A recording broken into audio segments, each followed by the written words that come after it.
Tak dobrý deň prajem. Ja idem asi doslova naviazať na Peťa Harčara. Úplne, asi vo všetkom, viac menej. Pretože aj viac menej my sme sa ešte pred touto konferenciou telefonovali a dohodli sa viac menej, aby sme sa zase neopakovali pri vôbec využívaní, alebo respektíve, aby som tu nedával zase nádherné fotky všetkého, ako tie pece vyzerali. Budem sa snažiť venovať skôr tej praktickej stránke, keďže mal som tu česť dostať sa k hline ako stavebnému materiálu pri množstve pecí, ktoré sa realizovali či už v podstate na keramiku, na výpal keramiky, či pec na tavenie skla, alebo respektíve, ja neviem, aj na varenie soli. Hej. Takže z toho titulu mal som tu, hovorím, možnosť vidieť, ako sa správajú tie jednotlivé materiály. Dokonca mám tu možnosť prenášať práve tie staré technológie a tie hlinené prvky, alebo respektíve ten spôsob využitia tej hliny do súčasných stavieb a stojí to stále za to. Takže oheň ako taký bol vždycky súčasťou ľudstva a odkedy ho ľudia dokázali skrotiť v prehistorickej dobe, tak v podstate využívali jeho teplo a využívali stále na úpravu pokrmov, následne na to vlastne sa dostali ku výrobe tej užitkovej keramiky, keďže videli, ako sa ten oheň správa a čo všetko umožňuje. V podstate prinieslo ten oheň dobu bronzovú, dobu železnú, kedy si ľudia už dokázali upravovať jednotlivé keď si dokázali upravovať v podstate už tie jednotlivé rudy, v podstate, a dokázali ich spracovávať a vyrábať si predmety, užitkové predmety, či už na tie kopie, alebo na ako nejaké prvotné nože a tak ďalej. Samozrejme bola ešte predtým doba kamenná. Veľmi dlho to však bol otvorený oheň alebo jednoduché pece. Prečo bol človek hlboko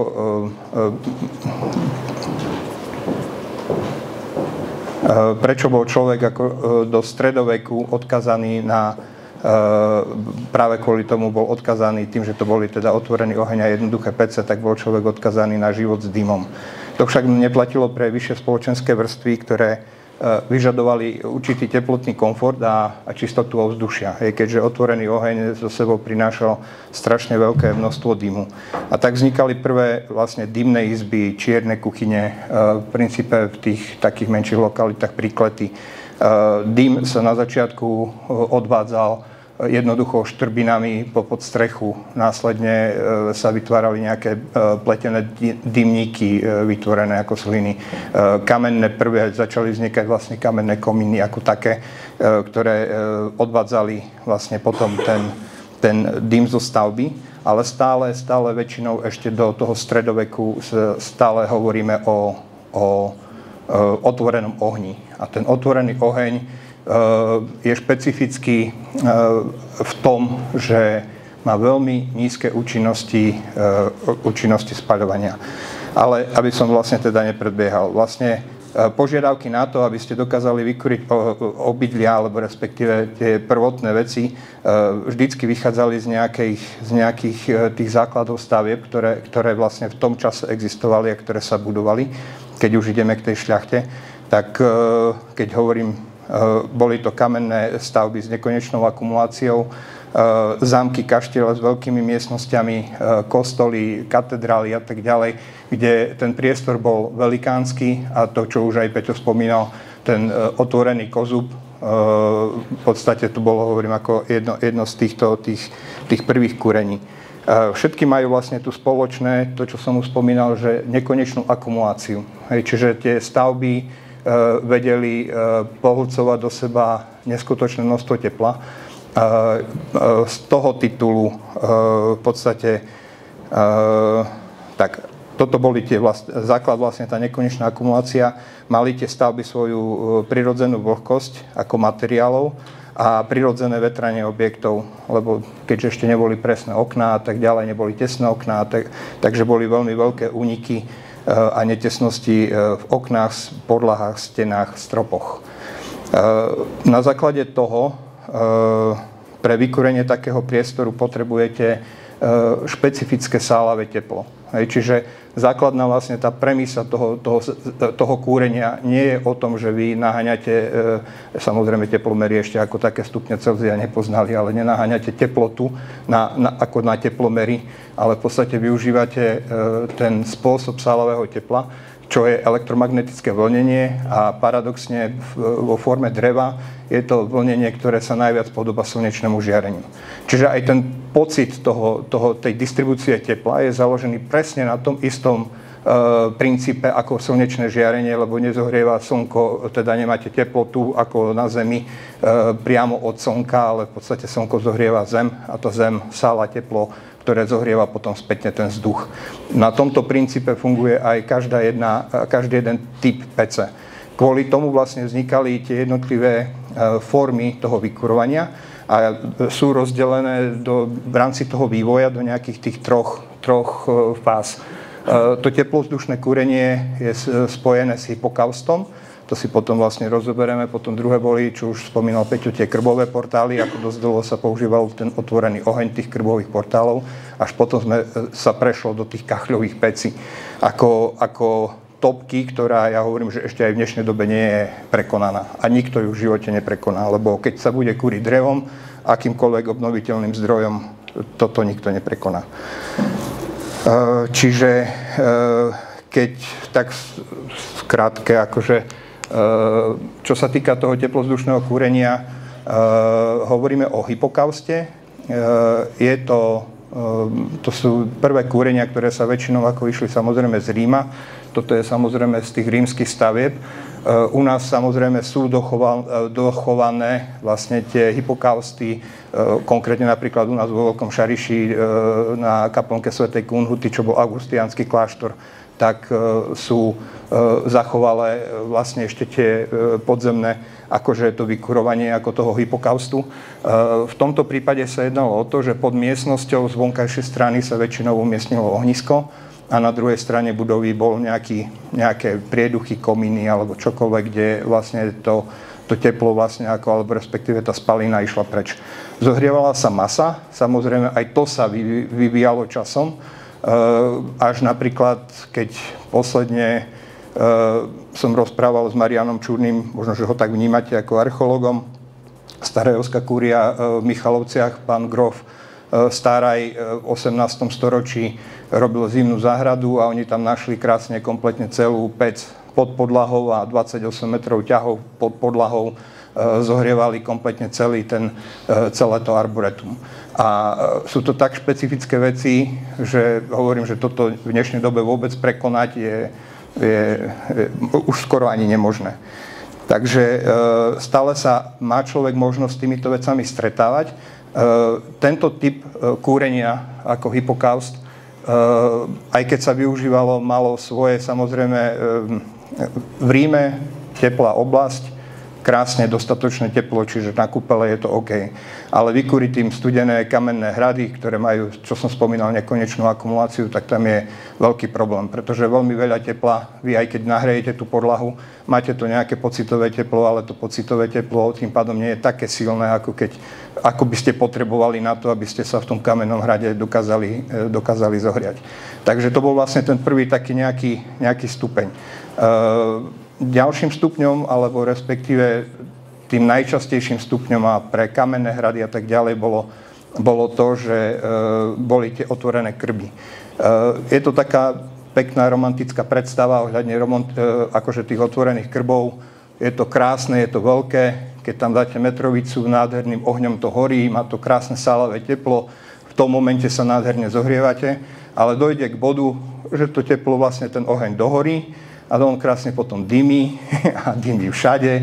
Hej, takže automaticky hneď potom máte veľký problém v podstate so zadymením akože tých vôbec priestorov a tak ďalej. Samozrejme potom klesá účinnosť, lebo keď zase nepriložíte, nemáte tam akumulačný prvok, ktorým by ste to teplo zachytili a kvôli tomu vlastne v rámci tých rádov, keď sa murovali, či sa využívali vlastne tie niky v stenách, alebo proste už samotné umiestnenie tých pecí, alebo vlastne tých krbov, hoci v strede miestnosti, rohy miestnosti, väčšinou sa využívali vstupné haly, kde v podstate ste vstupovali zvonku, kde v rohu ste mali pri vstupe nejakú otvorenú pec, práve z titulu toho, že nádherným salámym teplom ste sa dokázali zohriať a išli ste v podstate ďalej. Hej. Takže tá premisa toho, že mali veľa dreva, mali ľudí, tak relatívne akože tí páni sa relatívne mohli mať dobre.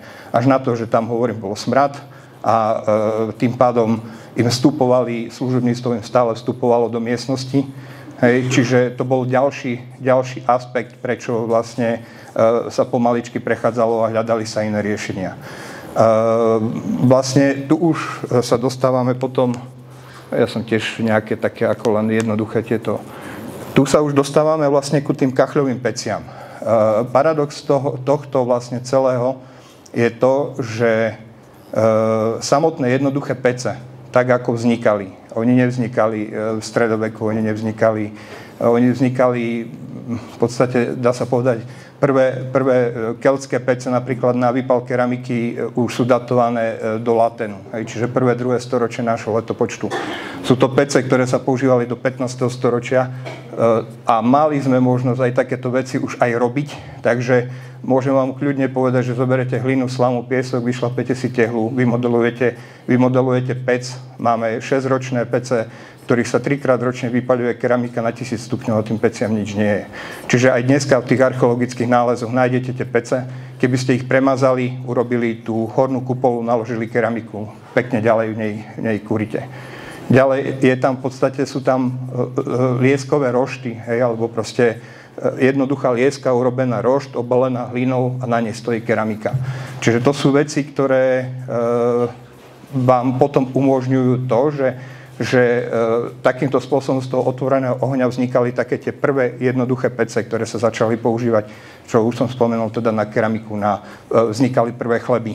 Hej. Keď si odmyslím samozrejme tie prvé placky, ktoré sa liali len na nejakú keramiku a tak ďalej, ale vznikali prvé chleby alebo chlebové pece, kde ste si dokázali už upiesť akože nejaký väčší posúch alebo proste niečo akože hmotnejšie, väčšie. Takže takýmto spôsobom v podstate vznikali tie prvé ohniska a na základe toho, že ľudia potrebovali sa zbaviť toho dymu, začali vznikať tie dymné chyže a tak ďalej, proste tie prvé dymníky, čiže oddeľovali už tú obytnú zónu alebo obytnú časť od toho samotného, kde sa kúrilo.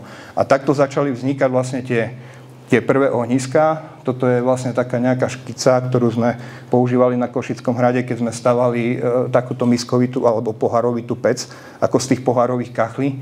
To vám potom môžem na konci ukázať. V princípe nádherná jednoduchosť tých pecí.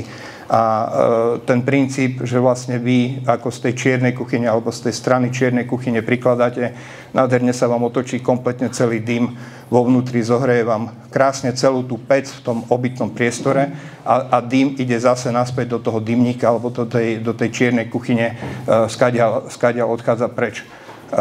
Tu možno nadviažem tiež na Peťa, keď spomínal tie miskovité kachle.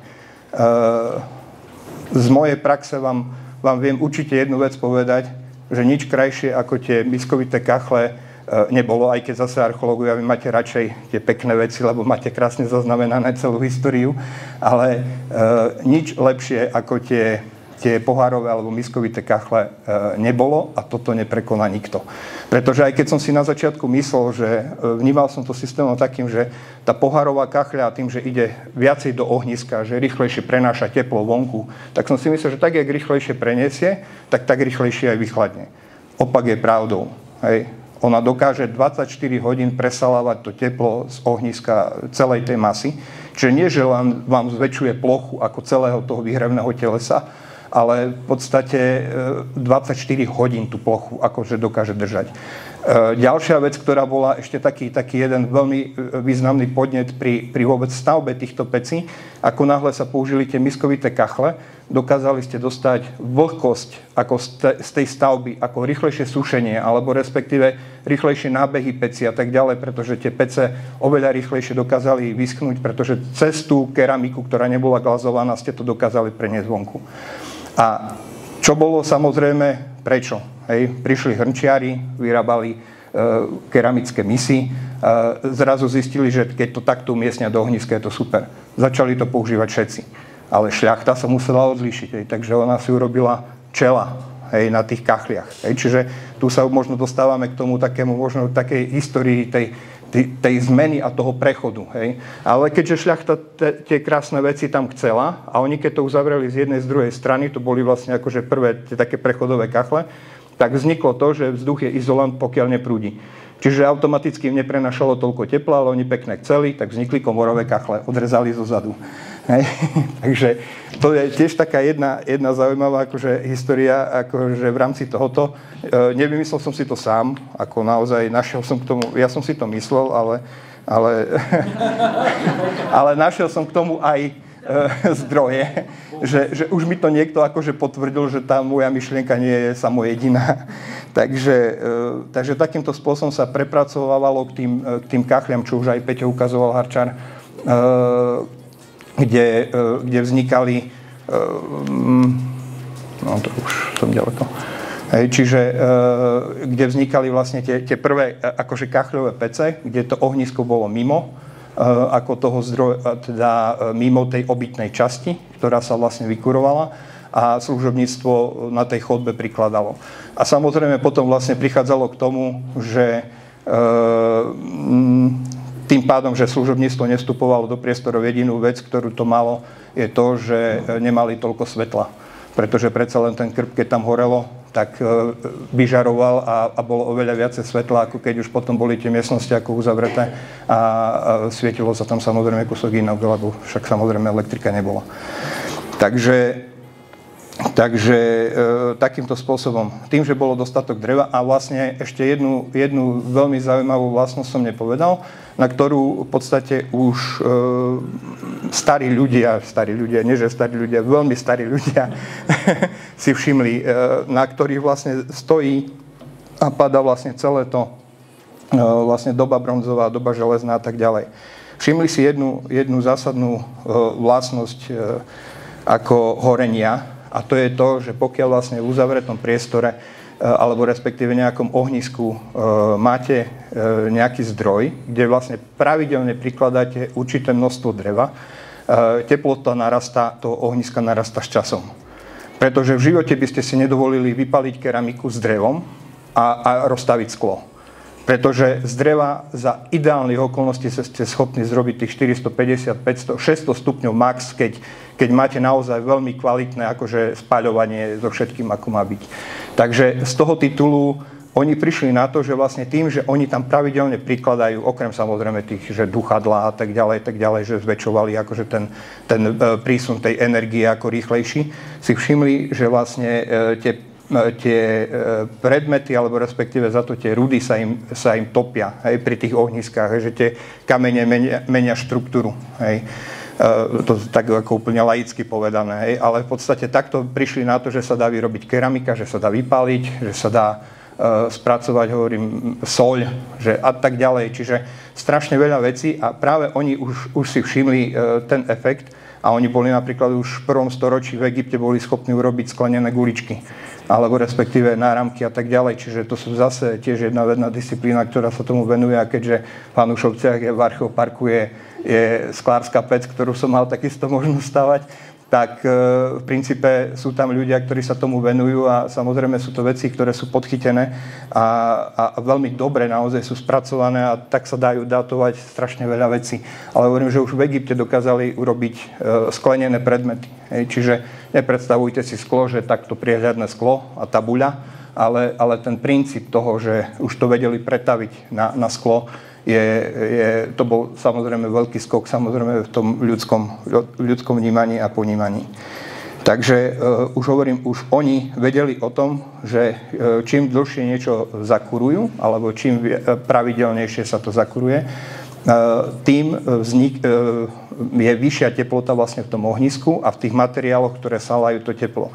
Na základe toho potom začalo vznikať v kaštieľoch tie spalinové ťahy, spalinové prieduchy. Čiže ono v princípe aj na hradoch, keď boli vlastne ešte otvorené krby a sa pravidelne kúrilo, tak tie prieduchy kamenné, ktoré viedli v tých stavbách, sa samozrejme tie steny nahrievali pri dlhodobom a pravidelnom kúrení, čiže oni aj toto vedeli už využívať v tom čase. A to hovoríme o stredoveku a hovoríme ešte možno aj o tých skorších dobách.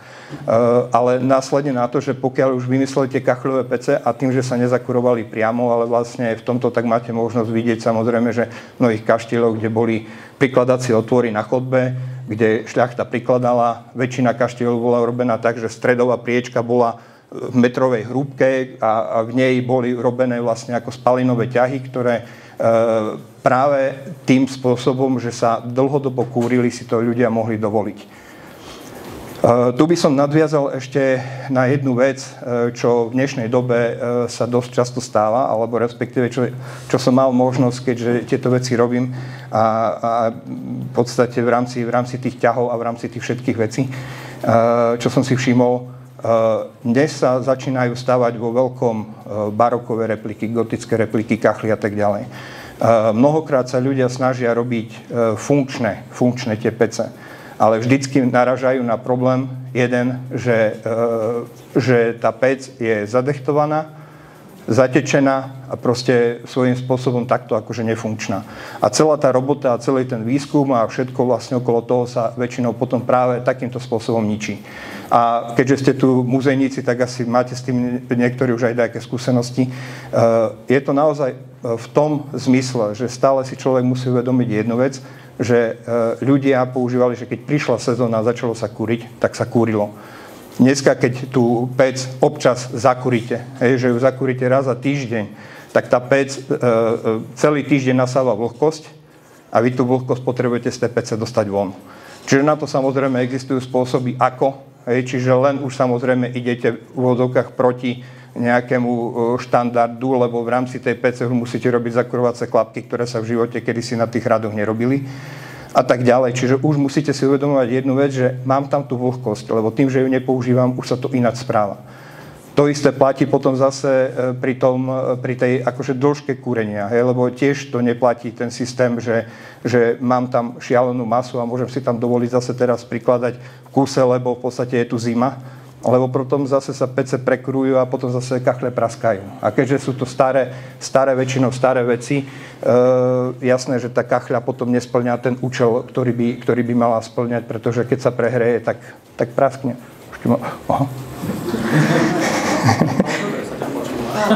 Takže ešte možno by som povedal, akože lebo už mám len 2 minúty, tak to zhrniem asi takým spôsobom. Hlina, ktorú aj bolo povedané, že hlinu nevyhadzovať. Hlinu nevyhadzovať z viacerých dôvodov. Hlina je fakt materiál, ktorý je na všetko. Či už sa budeme rozprávať o murovacej malte, nevypálených, vypálených tehlách, v kombinácii so slamou, v kombinácii so všetkým viete vyrábať čokoľvek. Od stien, od podlah, od malt, až po v podstate samotnú keramiku, samotné pece. A to by som vám vedel poukazovať toľko fotiek a v rámci tohoto, čo sa všetko dá s tým vystrájať, sú to neskutočné veci. Takže asi toľko, končím. Takže. Tak ďakujem.